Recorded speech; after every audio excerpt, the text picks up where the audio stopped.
Hello, Sophie. I'm Christian, and this is Daniela, and we're two hosts of the German horror movie podcast, Devils and Demons. Cool. We've heard we've heard that you're a huge horror movie fan since your childhood, and especially of Asian horror. hmm And because we're a horror movie podcast, our listeners want to know your favorite horror movies, and they want to know what it's like staring in a horror movie yourself. My favorite horror movies, I'll just say the ones that I grew up with, and that's 28 Days Later, Pan's Labyrinth, Don't Look Now, Lake Mungo, and I feel like I'm missing one. The Audition is like top there with Japanese horror. And even like for German horror, my wrap gift from Rob, the director, was a Necromantic 2 poster. So Oh, that's crazy. That's like peak German horror. yeah. Great. And what it's like for you Oh, personally? what is Yeah. it's daunting going into a Stephen King movie because you know that so many people have so many expectations, but then also going into something that is about, the boogeyman. Everybody grew up with something related to that. So that itself is scary.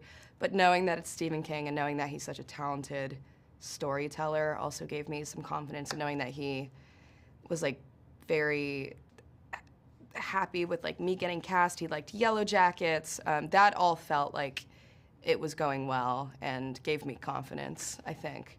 So it was less scary knowing that we had his approval.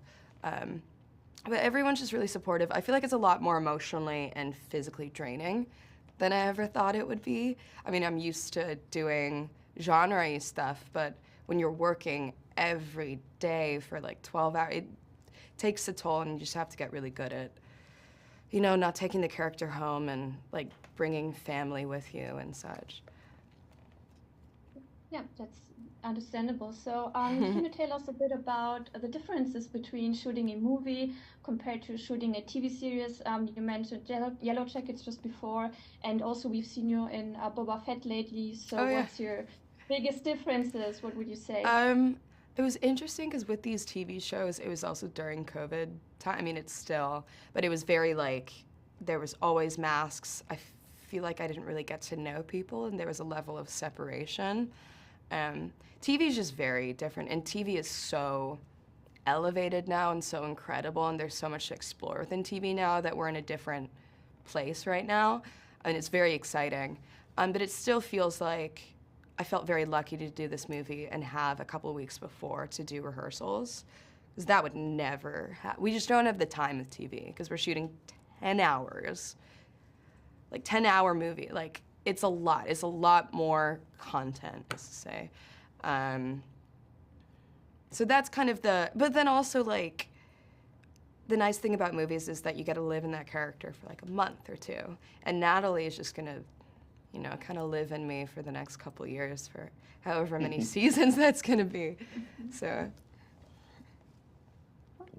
I was very impressed by your performance along Pedro Pascal in Prospect, but that was a low-budget film compared to The Boogeyman. Yeah. What's the difference in working on an independent film and a studio production like this?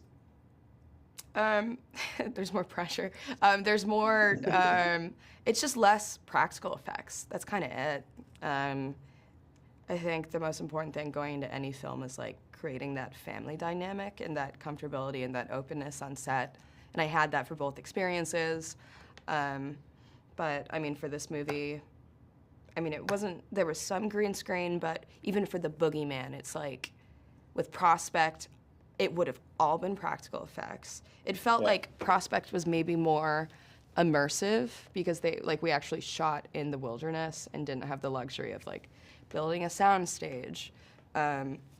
And same with like the first season of Yellowjackets, like we were actually out there in the wilderness, but we were lucky enough to have the budget to like build a house and like build everything. So it still felt immersive, but not to the same extent. Also, now coming back to the Boogeyman, when it comes to the character you portray, So Sadie is really confronted with grief and loss in this movie. And how does it feel personally for you to play a young woman going through such emotions in this situation? And how did you prepare for this role? I feel like it's hard to prepare for something so specific like this, because everybody grieves in their own way.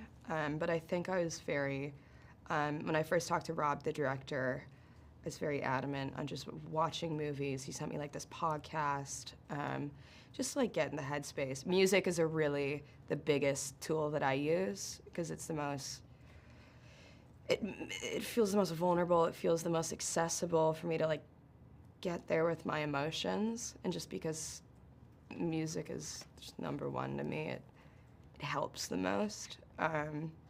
So that was kind of what I took getting into character. But it was hard. And she is in a really like sad point, and she wasn't like this a couple months ago.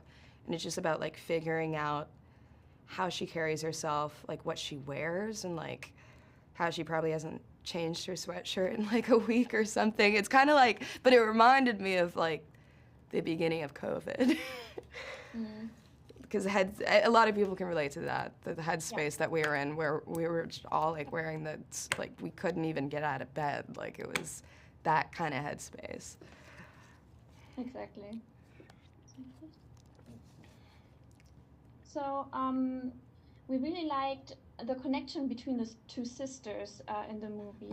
It's actually one of the favorite elements for me personally. So how was working with Vivian, and how does it feel working alongside her? And did you kind of become her real sister as well, as we saw on the screen? Because sometimes people talk about that and say that the relationships kind of transfer. You know, what you experienced. She is incredible. She is so smart and just like full of so much information and so much wisdom. And I think I'm just not used to being around younger children, and I feel like she gave off this like light energy that we all needed on set when there were heavier moments. Yeah, we had like 2 weeks before shooting, so we went to the aquarium, we went bowling. We got close really fast, and I feel like even now it feels kind of like a older sister dynamic. And I've never had younger siblings, so it's crazy to have that, and it's really special. So I love her, and she's so talented too. Like working with her was so easy because she's so present. Okay.